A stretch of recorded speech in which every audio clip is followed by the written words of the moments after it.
নমস্কার দর্শক বন্ধুরা, আজ আমি কচু ভাজা করব। প্রথমে আমি কেটে ধুয়ে গুছিয়ে মেশিনে বসে নিয়েছি।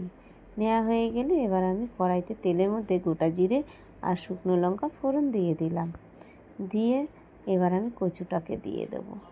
কড়াইতে দিয়ে দিলাম। দেয়া হয়ে গেলে খানিকক্ষণ নাড়াচাড়া দিচ্ছি। দেয়া হয়ে গেলে একটু মজার পরে এবার পরিমাণ মতো হলুদ, নুন দিয়ে দিলাম। দিয়ে আবার ভালো করে বেশ খানিকক্ষণ নাড়াচাড়া দিতে থাকবো। এদিকে দিতে থাকবো আর খানিকক্ষণ ভাজা হলে এবার আমি জিরে গুঁড়োটা দিয়ে দিচ্ছি। দিয়ে আর আবার ভালো করে ভাজতে থাকবো। ভাজা হয়ে গেছে। ভাজাটা হলে এবার এদিকে আমি শিলে লঙ্কা আর সর্ষে দিয়েছি, সেই লঙ্কা সর্ষেটাকেও বেটে নেব।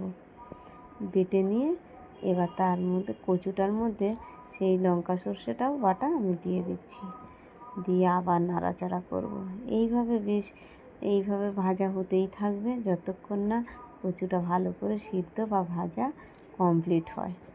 এইভাবে ভালো করে ভাজা হয়ে গেলে পরে আস্তে আস্তে গ্যাসটাকে কম করে দিয়ে নাড়াচাড়া দিতেই থাকলাম যতক্ষণ না হয়।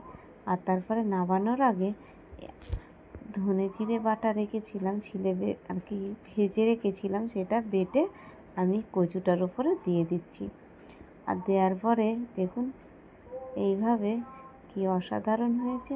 এই যে বাটা জিরে ধনেটা দিয়ে এবার নামিয়ে নেব। একদম রেডি। সকালে গরম ভাতে এরকম কচু বাটা কচু খেতে যে কি অসাধারণ লাগলো, আপনারা এরকম তৈরি করে খেয়ে